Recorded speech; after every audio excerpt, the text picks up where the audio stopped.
नमस्कार, आदाब, स्वागत है आप सभी का। आप देख रहे हैं टीएस न्यूज चैनल। वक्त हो चुका है दिन भर की ताज़ा और बड़ी खबरों की ओर रुख करने का, तो शुरुआत करते हैं सुर्खियों के साथ। सीएम नायब सिंह सैनी ने केंद्र की सरकार की बजट की तारीफ। युवाओं गरीबों को राहत। यह केवल गोली के घाव पर पट्टी लगाने जैसा। राहुल गांधी ने केंद्रीय बजट पर कसा तंज। कोयला खदान हमला मामले में एनआईए की कार्रवाई। गैंगस्टर अमन साहू के भाई के खिलाफ आरोप पत्र।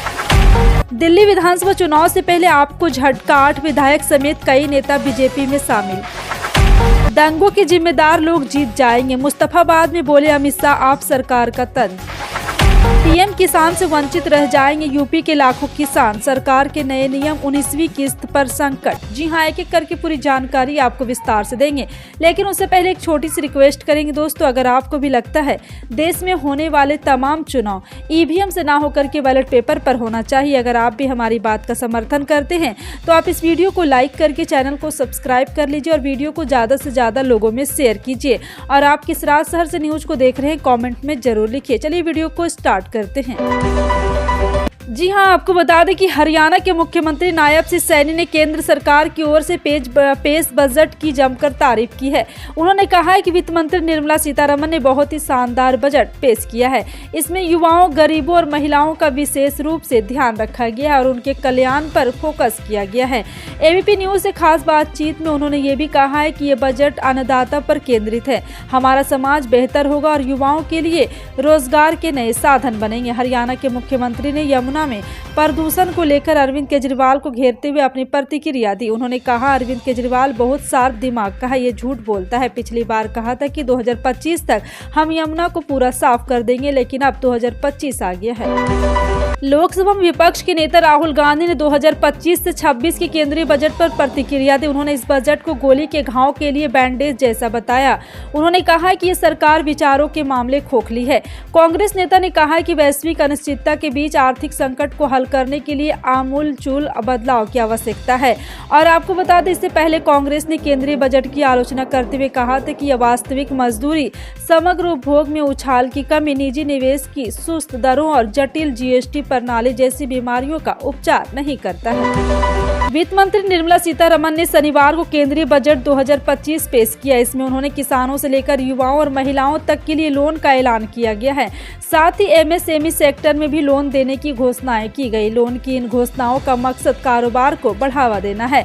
और आपको बता दें कि बजट में किसान क्रेडिट कार्ड की लिमिट बढ़ाने का ऐलान किया गया। इससे 3 लाख रुपए से बढ़कर 5 लाख रुपए कर दिया गया, यानी किसान अब 5 लाख रुपए तक का लोन ले सकेंगे। इसके अलावा मछुआरों और डेयरी किसानों को भी 5 लाख रुपए तक का शॉर्ट टर्म लोन मिल सकेगा।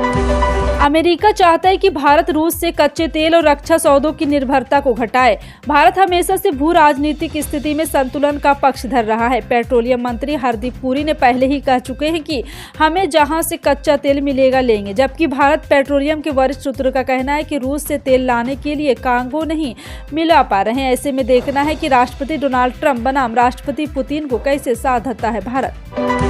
जी हां, आपको बता दें कि साल 2025 से 26 के लिए केंद्र सरकार ने शनिवार को आम बजट पेश किया। इस बार बजट में बिहार को कई बड़ी सौगातें दी गई। इनमें मखाना बोर्ड का गठन, पश्चिमी कोसी नहर के लिए वित्तीय सहायता और आईआईटी पटना की क्षमता में विस्तार के अलावा कई अन्य बड़े ऐलान भी शामिल है। बजट में बिहार को खास तवज्जो देने के लिए विपक्ष केंद्र पर तंज कसा है। विपक्ष ने केंद्र इस साल के केंद्रीय बजट में बिहार के अलावा अन्य राज्यों की अनदेखी करने का आरोप लगाया है।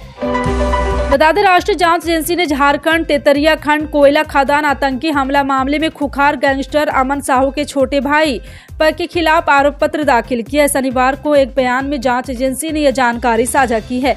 मामले में एनआईए ने कहा है कि यह हमला दिसंबर 2020 में सुजीत सिन्हा और अमन साहू आतंकी गिरोह के सदस्यों की तरफ से झारखंड के लातेहार में जबरन वसूली और कोयला खदान में वैधान पैदा करने के उद्देश्य से रची गई आपराधिक साजिश के तहत किया गया था।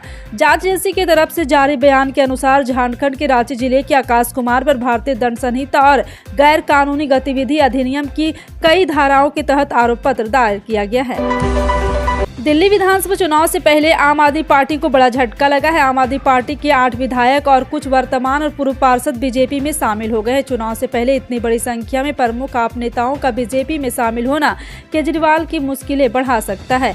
जी हां, आपको बता दें कि इस मौके पर बीजेपी नेता बैजयंत पांडा ने कहा कि आज ऐतिहासिक दिन है और चुनाव के 3 दिन पहले इतनी बड़ी संख्या में विधायक, पार्षद और पदाधिकारी गण आपदा से मुक्ति पा गए हैं और अब दिल्ली की आपदा से मुक्ति पाने की बारी है। पंजाब के मुख्यमंत्री भगवंत मान ने केंद्रीय बजट को लेकर निराशा व्यक्त की है। उन्होंने दावा किया है कि शनिवार को जारी बजट में सीमावर्ती राज्यों को एक बार फिर अनदेखा किया गया है और कुछ भी नहीं दिया गया।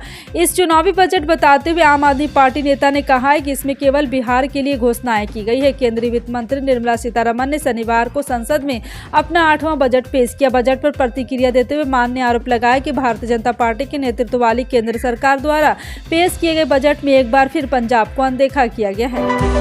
आसनसोल के सांसद और तृणमूल कांग्रेस के नेता शत्रुघ्न सिन्हा दिल्ली चुनाव में आम आदमी पार्टी के प्रचार में शामिल होंगे।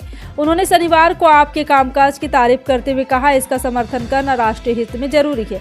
शत्रुघ्न सिन्हा शनिवार शाम से दिल्ली के कृष्णानगर और लक्ष्मी नगर इलाकों में प्रचार अभियान में शामिल होंगे। रविवार को वे पूर्व मुख्यमंत्री अरविंद केजरीवाल की नई दिल्ली सीट पर रात और यहां पर 8 बजे प्रचार करेंगे। इससे पहले शाम 5 बजे पूर्वी दिल्ली के त्रिलोकपुरी और 6:30 बजे दक्षिणी दिल्ली के कालकाजी क्षेत्र में प्रचार करेंगे। दिल्ली चुनाव के मद्देनजर केंद्रीय गृह एवं सहकारिता मंत्री अमित शाह ने मुस्तफाबाद से बीजेपी विधानसभा प्रत्याशी मोहन सिंह बिष्ट के समर्थन में जनसभा की। यहां उन्होंने जमकर अरविंद केजरीवाल और आम आदमी पार्टी पर निशाना साधा। उन्होंने कहा कि भाजपा सरकार आने वाली है, मुस्तफाबाद वालों आलस मत करना, वरना जो दंगों के लिए जिम्मेदार है वो जीत कर आएंगे। अमित शाह ने कहा कि समय आ गया ईमानदार को बाहर फेंकने का। कमल के निशान का बटन इस तरह दबाना है ताकि शीश महल के शीशे टूट जाए। मनीष सिसोदिया सीट बदलकर भाग गए हैं। दिल्ली में 3G सरकार चल रही। 3G का मतलब है घोटाले वाली सरकार। 1 जनवरी से अब तक का सोना 6003 रुपये महंगा हो गया। जी हां, आपको बता दें कि आम बजट पेश होने में एक दिन पहले यानी कि 31 जनवरी को सोना अपने ऑल टाइम हाई पर पहुंच गया था और India Boolean and jewellers association के अनुसार 10 ग्राम 24 कैरेट सोना का दाम हाई चल रहा था। 76,162 से लेकर 31 जनवरी को 82,165 तक पहुंच गया। बता दें, यूपी के लाखों किसानों की किसान सम्मान निधि फंस सकती है। जी हां, दरअसल किसान सम्मान निधि के लिए सरकार को फार्मर रजिस्ट्री कराने की लास्ट डेट 31 जनवरी तय की थी। बावजूद इसके लाखों किसानों ने फार्मर रजिस्ट्री नहीं कराई। ऐसे में इन किसानों की अब किसान सम्मान निधि फंस सकती है। सरकार की ओर से अभी डेट नहीं बढ़ाई गई है।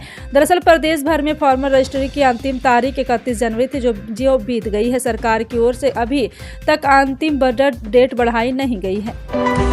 जी हां, आपको बता दें कि मौसम के अनुसार लगातार मौसम में बदलाव देखा जा रहा है। फरवरी का महीना शुरू होते ही मौसम के खराब होने की खबरें सामने आ रही है। जी हां, महीने के पहले सप्ताह में पश्चिमी विक्षोभ के असर से बादलों की आवाजाही का दौर शुरू होगा। इस दौरान हल्की से मध्यम बारिश हो सकती है, जिससे मौसम में तेजी से तब्दीली होगी। पूर्वोत्तर से लेकर उत्तर भारत में कोहरे की चादर बिछी नजर आ रही है। स्काई मेट ने बताया कि आने वाले एक सप्ताह तक पहाड़ी राज्यों से लेकर मैदानी इलाकों में घना कोहरा छाया रह सकता है। उधर कश्मीर के घाटी क्षेत्रों में बर्फबारी का जारी है, जिससे वहां का न्यूनतम तापमान माइनस से नीचे बना हुआ है।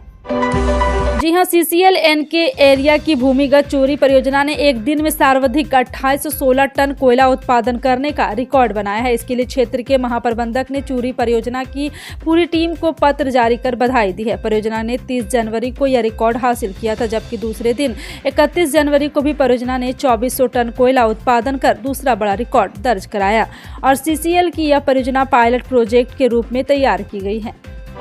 हरियाणा के फतेहाबाद में 2009 में शुरू हुए उत्तर भारत के परमाणु ऊर्जा संयंत्र परियोजना के काम ने एक बार फिर गति पकड़ ली है। तकनीकी दिक्कतों के चलते तय समय में निर्माण कार्य पूरा न होने से परियोजना में कई साल की देरी हुई, लेकिन अब काम में तेजी आने से परियोजना के जल्द पूरा होने की उम्मीद है। फतेहाबाद के गोरखपुर में परमाणु ऊर्जा संयंत्र लाने में सबसे बड़ी बाधा इसकी प्रस्तावित आवासीय कॉलोनी में काले हिरन थे। गाँव बाड़ोपल से साइट पर काले हिरन मिलने के बाद वन्य जीवन संस्थान देहरादून हरियाणा वन्य जीवन विभाग ने आपत्ति जताते हुए इस क्षेत्र की परियोजना के लिए अनुपयुक्त करार देते हुए इसे किसी अन्य स्थान पर शिफ्ट करने की सिफारिश की थी।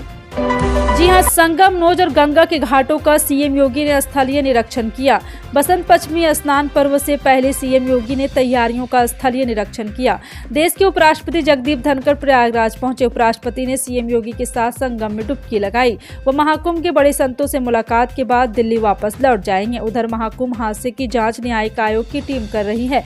महाकुंभ में 54.26 लाख श्रद्धालुओं ने आज डुबकी लगाई, जिनमें 10 लाख से ज्यादा कल्पवासी और 44.26 लाख श्रद्धालु शामिल है।